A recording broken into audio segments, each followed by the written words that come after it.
वृंदा blogs में आप सभी का स्वागत है। उम्मीद करती हूँ आप लोग स्वस्थ होंगे, मस्त होंगे और व्यस्त होंगे।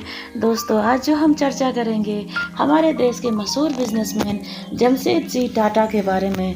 उनका जो किया हुआ है, उनका जो बहुत ही अच्छा बिजनेस का करियर ग्राफ है, पर्सनल लाइफ है, उन सब के बारे में जानेंगे। तो दोस्तों, वीडियो में अंत तक बने रहिएगा। तो जमशेदजी टाटा का जन्म 3 मार्च 1839 को हुआ और इनकी मृत्यु 19 मई 1904 में हुई। भारत के महान उद्योगपति तथा विश्व प्रसिद्ध औद्योगिक घराने टाटा समूह के संस्थापक थे ये। इनका आरंभिक जीवन जो रहा दोस्तों, इनका जन्म 1839 में गुजरात के एक छोटे से कस्बे नवसारी में हुआ था। उनके पिताजी का नाम नौशेर बांजी व उनकी माताजी का नाम जीवनबाई टाटा था। पारसी पादरियों ने अपने खानदान में नौशेर बांजी वाले पहले व्यवसायी थे। भाग्य ने उन्हें बम्बई ले आया, जहां उन्होंने व्यवसाय में कदम रखा। जमशेदजी टाटा 14 साल की नाजुक उम्र में पिताजी का साथ देने के लिए जमशेदजी ने एल्फिंस्टन कॉलेज में प्रवेश लिया और अपनी पढ़ाई के दौरान ही उन्होंने हीराबाई दबू से विवाह किया।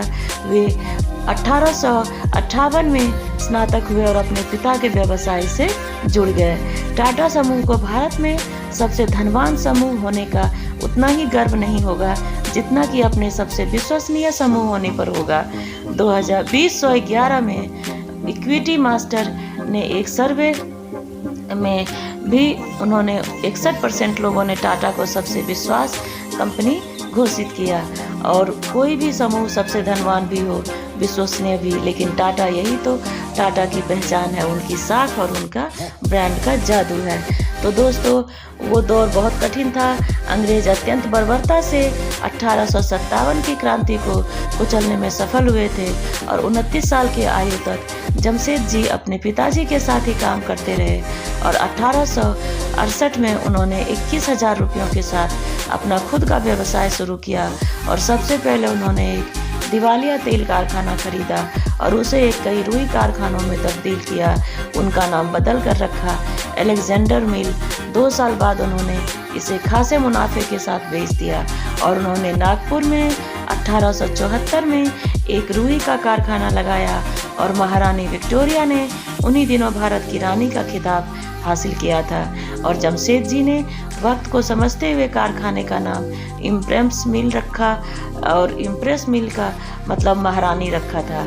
और उन्होंने 1869 तक टाटा परिवार को छोटा व्यापारी समझा जाता था और इसे मुंबई व्यवसाय जगत में पीछे की बेंच पर बैठने वाला माना जाता था।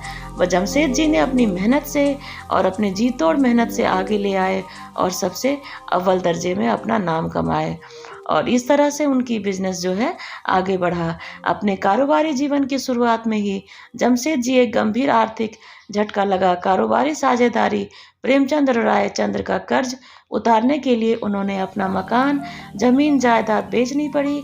इसके अलावा 1887 में खरीदी स्वदेशी मिल्स ने उनका पूरा पैसा लिया और संकटों में घिर गया। बहरहाल टाटा ने हिम्मत नहीं हारी और अंततः सभी संकटों से उबर गए। दोस्तों, टाटा स्टील पूर्व में Tata iron and steel and company limited थी, अर्थात टिस्को के नाम से जाने वाली यह भारत की प्रमुख इस्पात कंपनी है। जमशेदपुर स्थित इस कारखाने की स्थापना 1907 में की गई और इस दुनिया की 5वीं सबसे बड़ी इस्पात कंपनी है, जिसकी वार्षिक उत्पादन क्षमता 28 मिलियन टन है। दोस्तों, ये महान दूरदर्शी थे। जमशेदजी एक अलग ही व्यक्तित्व के मालिक थे। उन्होंने न केवल कपड़ा बनाने के नए नए तरीके को अपनाए, बल्कि अपने कारखाने में काम करने वाले श्रमिकों का भी खूब ध्यान रखा। उनके भले के लिए जमशेदजी टाटा ने उनके नई व बेहतर श्रम नीतियां अपनाई और इस नज़र से वे अपने समय में कहीं आगे थे। सफलता को कभी केवल अपनी जागीर नहीं समझा, बल्कि उनके लिए उनकी सफलता उन सब की थी जो उनके लिए काम करते थे। जमशेदजी ने अनेक राष्ट्रवादी और क्रांतिकारी नेताओं के नज़दीकी संबंध थे। उनमें प्रमुख थे दादा भाई नौरोजी और फिरोज शाह मेहता। जमशेदजी और उनकी सोच पर इनका प्रभाव था। उनका मानना था आर्थिक स्वतंत्रता ही राजनीतिक स्वतंत्रता का आधार है। जमशेदजी के दिमाग में 3 बड़े विचार थे। एक, अपना अपनी लोहा और स्टील कंपनी खोलना, दूसरा जगत प्रसिद्ध अध्ययन केंद्र स्थापित करना और तीसरा जल विद्युत परियोजना लगाना। दुर्भाग्यवश उनके जीवन काल में तीनों में कोई सपना पूरा न हो सका, पर वे बीज तो बो चुके थे और एक ऐसा बीज जिसकी जड़ें उनकी आने वाली पीढ़ी ने अनेक देशों में फैलाई और जो एकमात्र सपना वो पूरा होता देख सके वो था होटल ताजमहल।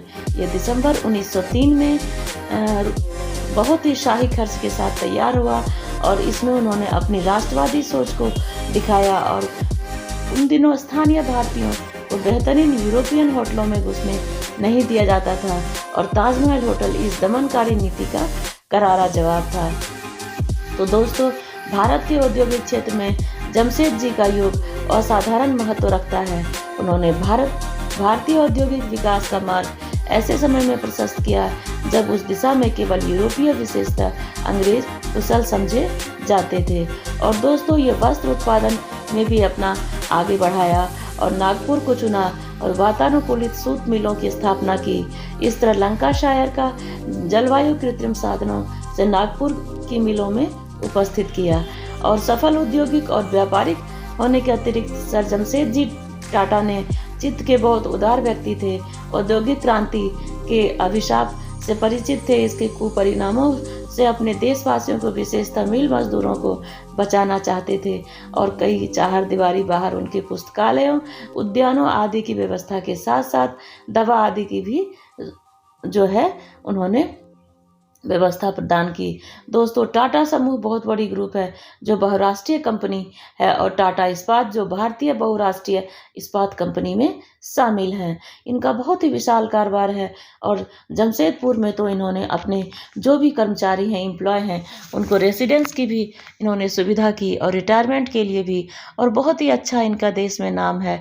तो उम्मीद करती हूँ हमारे देश के रत्न को हमेशा प्रणाम है, अभिनंदन है और ऐसे रत्न अगर हमारे देश में हैं तो हमारे देश को सबसे अव्वल दर्जे में आने में कोई रोक नहीं सकता।